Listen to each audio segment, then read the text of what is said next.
ប្រភេទនៅដើមចេកចេះស្តៀងជាមួយនឹងដើមដូងដែរតើបងប្អូនអានេះវាញាស់វាចិត្តហើណាបើថាមេឃភ្លៀងមកវាចេញភ្លុតហើប្រយទៅតែម្ដងបើនិយាយរឿងជីកវិញជីកគេថា5ថ្ងៃក្តៅតែម្ដងអ្នកនរលទ្ធផលដែលយើងទទួលបានគឺថាបានប៉ុណ្្នឹងឯងហើយនេះដែលយើងអាំងហើយណានៅក្នុងព្រៃតែម្ដងអ្នកនរថាទំនងខ្លាំងមែនទែនសម្រាប់អ្នកដែលគាត់ចេះហូបណាហើយបងប្អូនតោះមកហូបជាមួយខ្ញុំទាំងអស់គ្នាណាបាទឥឡូវយើងសាកជាមួយនឹងដុកឌឿអាំងយើងតែម្ដងជាមួយនឹងទឹកជ្រលក់យើងបែបអំបិលប៊ីចេងធម្មតាណាជាមួយនឹងទឹកជ្រលក់ទឹកក្រូចឆ្មាតអ្នកទាំងអស់គ្នាតឆ្ងាញ់ដល់ជំរាបសួរក៏ដូចជាសួស្ដីទៅកាន់បងប្អូនអ្នកកំពុងតែទស្សនាផងដែរហើយមួយរយៈនេះមានបងប្អូនយើងគាត់សូមឲ្យខ្ញុំធ្វើវីដេអូបែបជនបទក៏ដូចជាបែបព្រៃហៅថាព្រៃយើងបែបតាមតំបន់ហើយតាមតំបន់ខ្ញុំភាគច្រើនគឺជាសម្បូរព្រៃច្រាបហើយនឹងព្រៃគេហៅថាព្រៃរបស់ព្រៃវាលព្រៃផ្ចឹករាំងអញ្ចឹងណាបងប្អូនដែលគាត់ធ្លាប់រស់នៅគឺថាគាត់ធ្លាប់ស្គាល់ហើយអញ្ចឹងណាបងប្អូនហើយជាពិសេសពុកម៉ែបងប្អូនដែលគាត់បានរស់នៅបាទស្រុកគេដែលឆ្ងាយដែលនៅស្រុកគេផ្សេងអញ្ចឹងណាហើយក៏គាត់នឹករលឹកចង់រំលឹកដល់អតីតកាលរបស់គាត់ក៏បានប្រាប់មកខ្ញុំនឹងដើម្បីឲ្យរំលឹកពីអតីតកាលរបស់ពួកគាត់ដែរផងដែរអញ្ចឹងណាហើយនៅក្នុងសកម្មភាពដែលយើងដើរធ្វើដំណើរទៅហ្នឹងថ្ងៃហ្នឹងយើងមានជួបបាទរុនជះជាមួយនឹងសត្វជះសត្វកពីងឬក៏ប្រភេទសត្វអីផ្សេងហ្នឹងជាមួយនឹងបន្លែបកាជាមួយនឹងព្រៃឈើផ្សេងហើយថ្ងៃនេះយើងមានគោលដៅរបស់យើងដែរអញ្ចឹងណាហើយនេះគឺជាសកម្មភាពសត្វជះហើយគេថាលឿនខ្លាំងមែនតើណាបាទប៉ាំងប្រុចប្រហែលជាសត្វជះបងប្អូនយើងក៏មានស្គាល់ច្រើនហើយអ្នកនរគ្នាថ្ងៃនេះខ្ញុំមកចាញ់បោកជាមួយនឹងសត្វប្រភេទសត្វហ៊ីងណាអូថាហ៊ីងនេះមិនតូចទេដោយសារតែខ្ញុំនៅពីតូចហ្នឹងជាមួយពុកអីហ្នឹងក៏ធ្លាប់ជីកជាមួយគាត់បាទធ្លាប់ជីកមួយគាត់ហើយធ្លាប់ជីកហ្នឹងមិនសូវជាជ្រៅហ្មងទេជីកភាគច្រើនបានហ៊ីងកំបីហ៊ីងក្រាត់គេហៅហ៊ីងក្រាត់វាយំពួកខ្មៅដែលវាពងច្រើនហ្នឹងណាគ្នាហើយខ្ញុំគិតថាមួយហ្នឹងឯងខំថងដឹងតែបង្ហាញឲ្យពុកម៉ែបងប្អូនយើងបានទស្សនាបានឃើញអញ្ចឹងណាពេលនេះយើងដល់ណាយើងលូកទៅប៉ះហើយហ្នឹងណាដល់ពេលយើងលូកប៉ះយើងចាប់ផ្ដើមទាញឲ្យបងប្អូនមើលក៏ប៉ុន្តែលទ្ធផលជាក់ស្ដែងលេងវាថាហួសចិត្តសំបីតែបងប្អូនទស្សនាមើលក៏ហួសចិត្តដែរនេះនិយាយពីថាហ៊ីងហ្នឹងមិនបានប៉ិនមេដៃផងនេះប៉ិនមេដៃនេះហ្នឹងមើលបងប្អូនអើយទៅប៉ះហ៊ីងជ័រហ៊ីងនៅតាមព្រៃវិញធម្មតាអញ្ចឹងណានិយាយពីថាបរុនវិញប្រៀបជាមួយនឹងរុនដោយបងប្អូនឃើញពីដើមវីដេអូហ្នឹងអញ្ចឹងរុនប៉ុណ្ណានៃអូនិយាយថាហួសចិត្តខ្លាំងមែនទេដល់ពេលអញ្ចឹងទៅយើងក៏ចង់តែគ្រាន់បង្ហាញឲ្យពុកម៉ែបងប្អូនបានឃើញនិងបានទស្សនាតែប៉ុណ្ណោះទេគឺយើងចាប់ផ្ដើមយកវាទៅដាក់ក្នុងនឹងវិញអញ្ចឹងណាលុបវាដីធម្មតាអ្នកគ្នាយើងមានជន់មានអីទេដីហ្នឹងដល់ពេលដែលយើងលុបវាវិញគេថាធូវាអីទេបងប្អូនបាទជាមួយនឹងព្រៃព្រឹក្សាបែបធម្មជាតិយើងមានរុក្ខជាតិខ្លះប្លែករុក្ខជាតិខ្លះមិនប្លែកបងប្អូនខ្លះគាត់ធ្លាប់ជួបធ្លាប់ស្គាល់អញ្ចឹងណាបាទគឺថាអ្នកខ្លះគាត់ធ្លាប់ឃើញហើយក៏មិនប្លែកបងប្អូនខ្លះគាត់ទៀតគាត់មិនដែលឃើញអញ្ចឹងគាត់អូរុក្ខជាតិនេះប្លែកមើលទៅបាទគាត់អត់ដែលឃើញណែអីដូចតែខ្ញុំបាទទៅកន្លែងតំបន់ផ្សេងតំបន់ភ្នំអីចឹងណាឃើញរុក្ខជាតិប្លែកយ៉ាអូដល់ខរុក្ខជាតិនេះស្អាតតំណងដល់ខអ្នកដែលបងប្អូនដែលគាត់រស់នៅក៏ដឹងធម្មតាទេនឹងដូចលទ្ធផលដែលខ្ញុំដើរថតវីដេអូធម្មតារាល់ថ្ងៃចឹងបាទហើយពីទេសភាពនេះក៏ដូចជាបេតាតភាពមួយនេះគឺថាបងប្អូនយើងខ្លះគាត់គ្រាន់តែឃើញភ្លាមគាត់នឹកឃើញថាអូកាលខ្ញុំនៅពីក្មេងៗកាលខ្ញុំនៅពីព្រៃបងប្អូនខ្លះអូតាឆ្នាំណាដែលគាត់ធ្លាប់រស់នៅចឹងណាបាទអ្នកខ្លះគាត់នៅមានព្រៃមានអីពីមុនចឹងបាទហើយអ្នកគ្នាជាមួយនឹងប្រភេទដើមមួយនេះខ្ញុំដូចជាប្រទេសឃើញជាមួយនឹងកូនអាណោបាទអាណោដែលខ្ញុំធ្លាប់ធ្វើវីដេអូដែរអញ្ចឹងណាបាទគឺថារឹសវានឹងចាក់ចេញមកជាប់តែម្ដងបាទហើយបងប្អូនមកដើរក្នុងព្រៃឃើញប្រភេទផ្លែនេះណាបាទបើយល់ល្អកំហូបអីល្អជាជាងបាទស្តៀងជាមួយនឹងផ្លែតកោអញ្ចឹងឯងក៏ប៉ុន្តែវាមិនមានជ័រអញ្ចឹងទេគឺថាសាច់បនវានៅខាងក្នុងណាប៉ុន្តែវាទុំវាឈ្ងុយឆ្ងាញ់តែបើសិនជាវាខ្ចីចេះបងប្អូនដាក់មិនចាំមើលតែមុខខ្ញុំទៅដឹងអួលបងប្អូនបើថាមានទឹកហូបទេប្រហែលជាអួលហើយដើមហ្នឹងភាគច្រើនគេហៅផ្លែអួលហើយអ្នកខ្លះបាទគេហៅដើមអួលអ្នកខ្លះគេហៅដើមចតុលពងមាន់អីចឹងណាបាទហើយគោលដៅបន្ទាប់ដែលយើងធ្វើដំណើរមកហ្នឹងយើងចាប់ផ្ដើមឃើញតិចហើយគេថាយ៉ាថ្ងៃហ្នឹងចំណងចង់រកប្រភេទសត្វអីគេនៅតាមដើមជ័យបងប្អូនជាប្រភេទសត្វដុកឌឿអញ្ចឹងណាបាទហើយដើមជ័យមួយនេះវាទៅតែតៃសាកវាទៅតែក្រៀមអញ្ចឹងវាអត់តាន់ផុតអញ្ចឹងទៅសត្វហ្នឹងវាអត់តាន់មកនៅទេហ្នឹងហើយអ្នកធ្វើដំណើរមកមុខបន្តិចហ្នឹងជួបជាមួយនឹងគេហៅថាសុភាទុនសាយណាបាទរត់បានឆ្ងាយទៅណាទៅណីណាបងប្អូនហ្នឹងហើយបងប្អូននេះជាប្រភេទគេហៅថាលីមួកសត្វទុនសាយបងប្អូនដែលគាត់ធ្លាប់រស់នៅស្រុកព្រៃបាទស្គាល់ច្បាស់ហើយបាទមានអាចាស់មានអាថ្មីបាទថ្មីឬខ្មៅអាចាស់ឬសដោយសារតែវាមានតូចមានធំណាអ្នកដែលគាត់ដើរព្រៃក៏ដឹងថាអូសត្វនេះមានតូចមានធំតំបន់នេះវាលចេះបងប្អូនដឹងស្រាប់ហើយអ្នកដែលគាត់រស់នៅស្រុកព្រៃបាទគាត់ឃើញវាលដីច្រាបដីអីចេះគឺថាមិនខ្វះទេប្រភេទនឹងសត្វហ្នឹងតែពីដើមមិញថាឥឡូវយើងរៀងកំសត់ដែរអញ្ចឹងណាដោយសារតែព្រៃឈើយើងវារៀងខ្សត់ខ្សោយថាយើងអភិវឌ្ឍទៅហើយយើងមានសុខសាយចំការយើងកាន់តែធ្វើកាន់អីកាន់តែបានដែរអញ្ចឹងណា អូខេដល់គ្នាហើយនេះសកម្មភាពដែលយើងថ្ងៃក្តៅពេកបាទយកមកដាក់កន្លែងប្រក់ជាមួយដើមឈើនេះណាសារក្តៅពេកយើងយករੂកន្លែងសារៈតិចសិនបាទហើយជាមួយនឹងដើមជ័យហ្នឹងហើយជាមួយនឹងវាលអញ្ចឹងបងប្អូនអើយថាខ្ញុំសំណោះមែនទែនកាលខ្ញុំនៅពីក្មេងៗខ្ញុំតែងតែដើរខ្វៀលគោអញ្ចឹងណាវាត្រូវនឹងជាមួយនឹងមេឃភ្លៀងសស្រិចផងបងប្អូននិយាយទៅមកទៅពីដើមមិញរឿងផ្គោលន់រឿងរន្ទះអីដូចជាមិនសូវប្រមាណទេបងប្អូនតែកាលហ្នឹងទៅពេលដែលយើងលឺផ្គោលន់លឺរន្ទះអញ្ចឹងយើងក៏យកមេឃបាឡាមេឃដាក់ពាក់ក្បាលអញ្ចឹងណាគឺថាខ្លាចមែនទែនបាទហើយសកម្មភាពមួយនេះគឺថាយើងដើរក៏ជួបជាមួយនឹងសត្វកប្រុកណាបងប្អូនហើយនេះបាទគោលដៅដែលយើងបានមកដល់ហើយបាទគឺថាយើងមករੂជាមួយនឹងសត្វគេហៅថាសត្វដុកឌឿបងប្អូនព្រោះដោយសារតែថ្ងៃហ្នឹងយើងទៅប៉ះអីយើងហូបហ្នឹងយើងរੂអីបានយើងហូបហ្នឹងដើម្បីទៅបង្ហាញឲ្យបងប្អូនបានដឹងថានៅក្នុងព្រៃនេះគេហូបអីបានខ្លះបាទតំបន់ព្រៃដីច្រាបដីគេហៅថាព្រៃរបស់ព្រៃអីធម្មតាអញ្ចឹងណាមានអីហូបមើលទៅរៀងខ្សេះខ្សោះរៀងដូចអត់មានអីផងអញ្ចឹងណាបាទហ្នឹងហើយពីតថភាពដែលខ្ញុំបានបង្ហាញបងប្អូនថ្ងៃនេះយើងបានជួបពីសកម្មភាពខ្លះក៏ដូចជានៅបាទសកម្មភាពដែលយើងកំពុងតែបង្ហាញបងប្អូននេះគឺថាយើងកំពុងតែជីកប្រភេទសត្វដុកឌឿអញ្ចឹងណាបាទហើយបន្តិចទៀតខ្ញុំនឹងបង្ហាញអំពីសកម្មភាពផ្សេងក៏ដូចជាបាទមាតិកាផ្សេងតាក់ទងជាមួយនឹងរបស់របរផ្សេងដែលរស់នៅក្នុងព្រៃប្រភេទដីយើងព្រៃរបស់អញ្ចឹងណាបងប្អូនមានត្រួយបន្លែត្រួយអីខ្លះគេហូបអីខ្លះបានគេរੂអីបានខ្លះដូចជាដកផ្សិតហូបផ្លែឈើអីនេះនោះតិចតួចនេះអាយព្រោះថាឥឡូវយើងនេះយើងដល់រដូវខែធ្លាក់ភ្លៀងខ្លះហើយអញ្ចឹងវាតែងតែមានរុក្ខជាតិក៏ដូចជាធម្មជាតិហ្នឹងលាស់ស្រស់ប្រងយើងអាចយើងផ្ដល់ឲ្យយើងបានអញ្ចឹងណាបងប្អូនហើយនេះជាសកម្មភាពដែលយើងជីកបានថ្ងៃហ្នឹងយើងជីកបានមិនច្រើនទេបងប្អូន6 ดือนហ្នឹងណាហើយមានបងប្អូនខ្លះគាត់ថាអូគាត់មានហូបទេដោយសារតែវាមើលទៅដៀងស្តៀងនឹងដង្កូវបាទនេះជាប្រភេទដង្កូវដែរហ្នឹងបងប្អូនតែវាញាស់មកវាអាចហើរបានអញ្ចឹងណាបាទហើយក៏សត្វដង្កូវក៏ដូចតែគ្នាដែរបាទដូចជាមានអំបៅអីអញ្ចឹងណាបាទមុនដំបូងជាខាត់ជាសត្វដង្កូវសត្វអីធម្មតាទេហើយក៏អំបែប្រភេទសត្វនេះវាខ្ទិះអញ្ចឹងណាបងប្អូនវាខ្ទិះអញ្ចឹងតែខ្ញុំធ្លាប់ហូបតាំងពីតូចអញ្ចឹងទៅវាអត់មានថាយើងអញើតយើងអីទេព្រោះថាយើងធ្លាប់ឆ្លងកាត់អញ្ចឹងយើងធ្លាប់លក្ខណៈថាធ្លាប់ហូបធ្លាប់ដឹងធ្លាប់ស្គាល់វាអញ្ចឹងទៅបាទតំបន់ដែលយើងធ្លាប់រស់នៅអញ្ចឹងទៅមានអារម្មណ៍ថាអត់មានអីខ្លាចផងគាត់ឃើញចង់ហូបតែម្ដងដូចបងប្អូនរស់នៅតំបន់បងប្អូនអញ្ចឹងណាបាទធ្លាប់ហូបអីអញ្ចឹងគាត់ឃើញចង់តែម្ដងអញ្ចឹងបងប្អូនបាទហើយថ្ងៃនេះយើងរស់បានតែមួយល្មមទេមានអានៅកំពង់និងមានអាសក់ហើយនិងមានអាប៉ះទៅវាបែកអញ្ចឹងណាបងប្អូនយើងរួចដាក់យើងវិចលឹកចេកវិចដាក់ស្អីលឹកឈើទៅអ្នកនេះជាស្រ័យបាទហើយហ្នឹងហើយបងប្អូនថ្ងៃហ្នឹងខ្ញុំចង់វីរ៉ូបើកាពីងរយដែរតែរត់អត់មានបងប្អូនឆ្ងល់ហើយប្រហែលជាចាំវីដេអូក្រោយខ្ញុំនឹង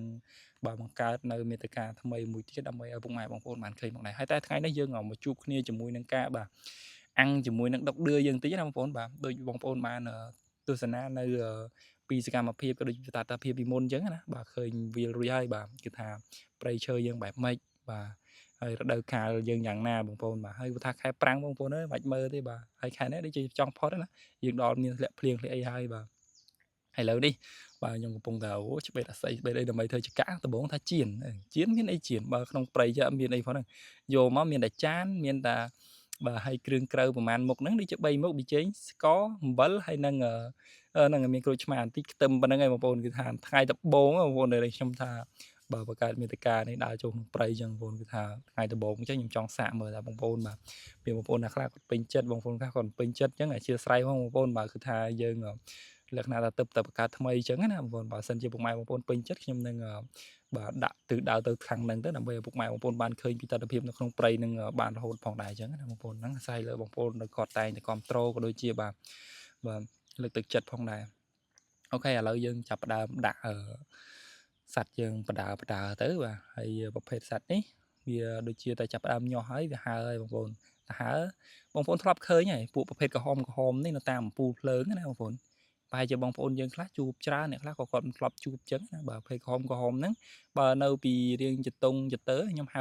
គេហៅថាមេសុនណាមេសុនសុនអ៊ូខុងដែលយើងធ្លាប់តែមើលរឿងអ៊ូខុងឬក៏មិនអីទៅយើងអត់ស្គាល់បាទឥឡូវក៏នៅតែមិនស្គាល់ចឹងហ្នឹងហើយបងប្អូននៅតែមិនស្គាល់ចឹងដោយសារយើងនៅតាមដើមជ័យយើងហៅថាមេជ័យចឹងណាហើយបើសិនជានៅតាមដើមដូងគេហៅដួងអីចឹងបើនៅតាមដើមជ័យយើងហៅថាដួងជ័យវិញណាបងប្អូនហ្នឹងហើយប្រហែលជាមានពុកម៉ែបងប្អូនលោកអ៊ំលោកយាយតាណាខ្លះដែលគាត់តែងតែធ្លាប់ហូបធ្លាប់ពិសាជាមួយនឹងដួងដើមជ័យនេះបាទហើយកុំភ្លេច comment នៅខ្ញុំបានម្នាក់មួយផងបាទក៏ដូចជាតាមសំណូមពរពុកម៉ែបងប្អូនដែលគាត់បានប្រាប់ថាយើងដាក់នៅក្នុង channel YouTube ទៅដើម្បីឲ្យគាត់បានទស្សនាផងដែរក៏ដូចជាបងប្អូននៅក្រៅអញ្ចឹងណាមិនដឹងថាខាងបងប្អូនបាទគាត់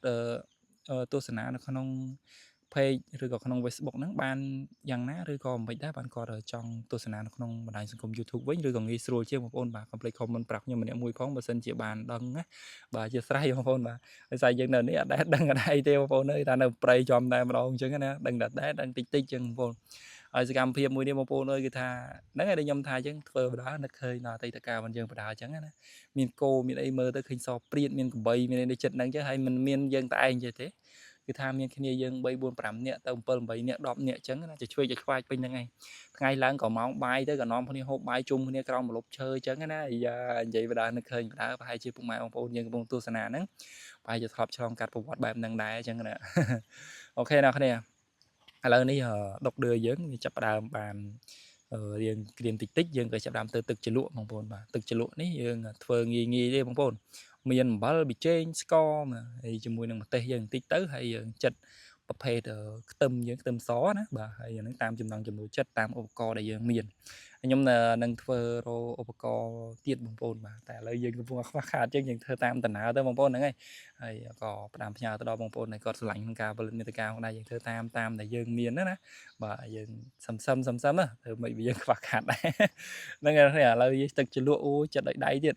បាទមកហ្នឹងភ្លេចជ្រុញភ្លេចត្បាល់បាទត្បាល់រួចអត់តាន់បានទេចាំមើលតារោមើលឲ្យអ៊ំឲ្យពូបងធ្វើឲ្យមួយសិនបាទដាក់កូនត្បាល់មួយកូនជ្រុញមួយតំណងដែរតែបងប្អូនណាបាទដាក់ចេះមើលទៅយ៉ាអេមែនតើនេះមិនមានក្តាមមានអីយ៉ាងស្ងោចជ្រក់ក្តាមស្ងោចអីបែបព្រៃណាអូយតំណងមែនតើបងប្អូនហ្នឹងហើយនិយាយទៅដល់លេពេញមាត់បដាខ្លួនឯងអញ្ចឹងណាអូខេអ្នកនេះហើយទឹកជ្រលក់បានយើងងាយបងប្អូនដូចសកម្មភាពដែលខ្ញុំបានបង្ហាញអញ្ចឹងណាបាទហើយនិយាយបដាបងប្អូនរំលឹកនឹកឃើញដល់អតីតកាលបដាអញ្ចឹងហើយបនយើងកំពុងតែក្រៀមទៅម្ដងតិចណាបាទនេះហើយដូចជានាងចិត្តលំបោមហើយបងប្អូនអើយបាទហើយបើសិនជាយើងយកទៅបំពងខ្លាញ់ឬក៏យកអីវារៀងដូចជាខ្សោះវិញបាទប៉ុន្តែខ្ញុំដឹងហើយខ្ញុំឈប់យកទៅបំពងយកទៅអីឲ្យសុខចិត្តយកទៅអាំងវិញប្រភេទបែបនេះបើយើងអាំងវាអត់មានបាត់បង់អីទៅណាទេអ្នកគ្នាព្រោះអាំងឆាប់ឆ្អិនទៀតតែផ្លេតល្មមឆ្អិនតែម្ដងបាទហើយប្រភេទបែបនេះនៅស្លាបអញ្ចេះបើសិនជាវាហើហើយវានឹងអស់លីងបាទតែពោះវាណាអត់មានសារធាតុអីទេបងប្អូនប្រហោងកហ៊ូនៅពេលដែលយើងបំពងឬយើងអាំងស្វិតតែញៀវនេះដល់ពេលដែលថ្មីអញ្ចេះចេញពីសបកអញ្ចេះមើលទៅអាជាតិខ្ទិះឬក៏ពងវាបងប្អូននៅពេញពោះតែម្ដងណាបាទតែនៅពេញពោះតែម្ដងអញ្ចឹងយើងអាចបរិភោគទៅអាចនៅជាតិឆ្ងាញ់ហើយថ្ងៃនេះប្រហែលជាអាហារសម្រន់របស់យើងនៅពេលថ្ងៃហើយប៉ុន្តែវាល្មមដែរនៅពេលដែលយើងឆ្លងកាត់ក្នុងព្រៃទៅបន្តិចបន្តួចណាបាទហើយសម្រាប់បងប្អូនដែលគាត់ទៅព្រៃទៅអីឬគេថាអូចង់ហូបបន្លែព្រៃបន្លែអីឬក៏ស្គាល់អីណាបងប្អូនចាំតាមដានសកម្មភាពក៏ដូចជាវីដេអូខ្ញុំបន្តទៀតព្រោះខ្ញុំព្រៃរបៀបថាព្រៃរបស់មិនមែនជាប្រភេទព្រៃភ្នំទេព្រោះថាព្រៃភ្នំខ្ញុំអត់ហ៊ានទទួលស្គាល់ដោយសារតែខ្ញុំអត់ដែរនៅព្រៃភ្នំព្រោះថាគីឡូយើងទៅបន្លែនេះក៏ហូបបានសត្វនេះក៏ហូបបានមិនបានអាហ្នឹងវាអាចនឹងមានបញ្ហាដោយសារតែយើងមិនមែនជាអ្នកនៅតំបន់ព្រៃភ្នំអញ្ចឹងពិបាកដែរបងប្អូនអញ្ចឹងយើងនៅតាមព្រៃរបស់ព្រៃដីឆ្លាតទេយើងអាចនឹងស្គាល់អញ្ចឹងយើងអាចបង្ហាញនៅអ្វីដែលយើងមានអញ្ចឹងណាបងប្អូនបាទហ្នឹងហើយអ្វីដែលខ្ញុំកំពុងតែធ្វើកំពុងចង់បង្ហាញចង់ប្រាប់បងប្អូនអញ្ចឹងអូខេអ្នកទាំងអស់គ្នាឥឡូវនេះយើងកំពុងតែបកនៅក្នុងស្រោមនេះបាទនៅក្នុងស្រោមនេះគឺថាងាយតែម្ដងកាលមុនខ្ញុំអត់ដែរដឹងទេខ្ញុំដុតម្ដងខ្ញុំដុតអាហ្នឹងដូចជា2 3ទេខ្ញុំដុតចឹងទៅកាលយើងនៅព្យួរនៅអីអញ្ចឹងណាបាទដល់ពេលយើងមើលទៅចុំខ្លោចលឿនម្លេះយើងអត់ដឹងដាក់ក្នុងល្ងើកភ្លុបដកមកវិញខ្លោចញុញឥឡូវនេះយើងដឹងយើងដុតតារោល្មមបងប្អូននៅប៉ុណ្ណេះនៅចង់ខ្លោចទៀតបាទឃើញអញ្ចឹងណាហើយនិយាយបដាលេបទាំងមាត់ខ្លួនឯងបដាចេះតែល្មិចបាទហ្នឹងហើយបងប្អូននៅថានេះណានៅប្រភេទចេះគេក៏នៅតែចង់ខ្លោចដែរអញ្ចឹងបងប្អូនដែលគាត់យកទៅធ្វើដែលគាត់ចង់ហូបចង់អីចឹងនៅរកបានណាបាទបើសិនជានេះអាចសាកជាមួយនឹងការអាំងម្ដងមើលបាទគីឡូមានគុណភាពជាងបំពងវាមានសារជាតិខ្លាញ់ខ្លាំងពេកបាទអញ្ចឹងណាបើសិនជាអាំងចេះហើយយើងដាក់ជាមួយទឹកជ្រលក់ចេះកាន់តែអេមខ្លាំងទៀតបងប្អូននេះអ្វីដែលយើងទទួលបានលទ្ធផលគឺថាមានផ្កាយគេណាបងប្អូនហ្នឹងហើយបងផ្កានេះខ្ញុំដាក់បែបគុណភាពណាបាទបង្ហាញបន្ថែមជាមួយនឹងគេហៅថា background ឬហៅថាស្អីគេនោះដាក់ឲ្យវាជួយលម្អអញ្ចឹងទេបាទអញ្ចឹងហើយយើងសូវប៉ិនមកនេះបងប្អូនគេថាបេះដាក់ស្រួលផ្កានឹងពុលចំយ៉ាហ្នឹងហើយនិយាយលេងទេបាទហើយដើមហ្នឹងក៏គេយកទៅធ្វើថ្នាំដែរប្រភេទផ្កាហ្នឹងណាបាទហើយនេះលទ្ធផលដែលយើងទទួលបាន ប៉ប៉ុណ្ណេះមកល្មមហ្នឹងបងប្អូនបាទគឺថាសម្រន់ដើរបានប្រហែលជា4-5 គីឡូទៀតទន់ជើងចាំយើងរោទៀតហ្នឹងហើយអ្នកគ្នាហើយនេះជាមួយនឹងបរិយាកាសក៏ដូចជាអាកាសធាតុបែបហ្នឹងហើយជាមួយនឹងទេសភាពបាទហើយជាមួយនឹងសកម្មភាពអញ្ចឹងហើយយ៉ាងណាដែរបងប្អូនទទួលយកបានដែរឬក៏អត់បាទហើយនេះជាមួយនឹងព្រៃឈើវាលបាទបែបស្មៅបែបទន្សាយនៅពេលយប់ចេះបាទយ៉ាងណាយ៉ាងណីដែរបើមានគោមានក្របីឲ្យដើរចិត្តនឹងទៀតគ្នាយើង3 4 5នាក់ទៀតអូអែមនៅទេបងប្អូនអើយបាទនេះតោះអ្នកទាំងអស់គ្នាយើងកុំឲ្យខាត់ពេលយូរឥឡូវនេះយើងទៅទស្សនាវីដេអូពេញណាបាទជាមួយនឹងការហូបញ៉ាំដុកឌឿជាមួយនឹងដើមចិញ្ចៃតែម្ដងបាទផ្កានេះអត់ហូបទេបងប្អូនយើងបោះចោលបើសិនជាហូបទៅខ្ញុំអត់ទទួលស្គាល់ទេខៃឡូមានវាមានសារធាតុយ៉ាងណាយ៉ាងណីដាក់ទៅអូមកបន្ទោសអេដមីនហ៎អេដមីនអ្នកបង្ហាញឲ្យហូបអញ្ចឹងយើងហូបតាមតែម្ដងបងប្អូនបាទហើយបច្ចេកទេសនៃការថតនេះដំបូងបងប្អូនអើយអធិស្ឋានបងប្អូនដោយសារតែយើងអត់បានបាទមើលទៅបានចុងជ្រោយណាតាមតែដល់កន្លែងនេះគឺថាអែមខ្លាំងបងប្អូនអាចបង្ហាញច្បាស់ៗគ្នាមិញកាមេរ៉ាយើងខុសបច្ចេកទេសបាត់ហើយបាទនេះខ្យល់ក៏ខ្យល់ទៀតណាដាក់ជាមួយទឹកម្ទេសចឹងបងប្អូនដៃដូចក្រិចហ្នឹងនេះលក្ខណៈបែបចូលព្រៃមានអីហូបនឹងអញ្ចឹងណាពេលយើងដាច់ស្បៀងដាច់អីចឹងមានរបស់ផ្សេងទៀតហើយយើងចង់រកនេះមួយសិនន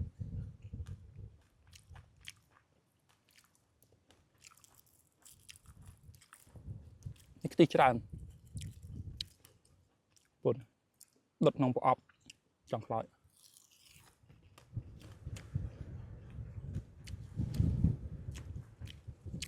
ទៅខ្យល់ហ្មង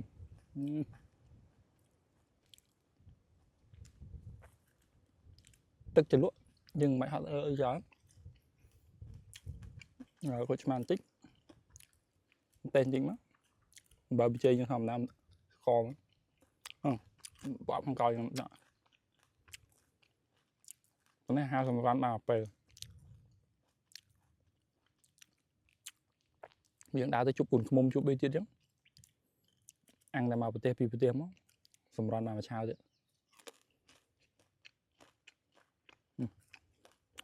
ប្រហែលបង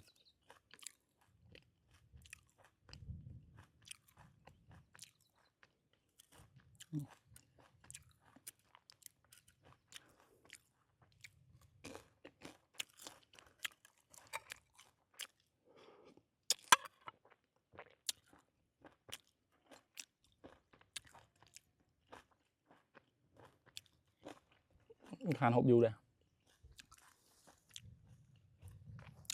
អ្នកនរគ្នាហើយវីដេអូយើងខ្ញុំដាក់ក្នុង channel YouTube ហើយអានេះចាប់ទុកថាជាលើកដំបូងដែលខ្ញុំផលិតមេតាកាចូលក្នុងព្រៃចឹងណាបែបលក្ខណៈថាផ្សងព្រេងឬថាអន្តរជីវិតយើងទៅរកអីបែបព្រៃយកមកហូបចឹងណាហើយបើបងប្អូនណាពេញចិត្តឬក៏ចង់តាមដានសកម្មភាពថានៅក្នុងព្រៃនេះគេហូបអីខ្លះបានឬក៏គេធ្វើអីខ្លះបងប្អូនអាច subscribe channel YouTube ក៏ដូចជានៅ follow page ហើយក៏ដូចជានៅក្នុង TikTok Instagram ផងដែរហើយឈ្មោះខ្ញុំតែមួយនេះណាអ្នកនរឈ្មោះ Mr. ជាមួយហ្នឹងបងប្អូនអាច search ទៅរកមើលបានហើយចំណែក channel YouTube ខ្ញុំទៅដូរឈ្មោះប្រហែលជាអាចនឹងរកអត់តាន់ឃើញណាហើយជួនកាលអាចនឹងឡងទៅ channel របស់ខ្ញុំផ្សេងអញ្ចឹងអូខេអរគុណច្រើនពុកម៉ែបងប្អូនបើសិនជាពុកម៉ែបងប្អូនពេញចិត្តបាទកុំភ្លេចជួយ subscribe ក៏ដូចជា follow បាទខ្ញុំបាទម្នាក់មួយផងអរគុណច្រើនយើងនឹងជួបគ្នានៅវីដេអូក្រោយបាយបាយបាទ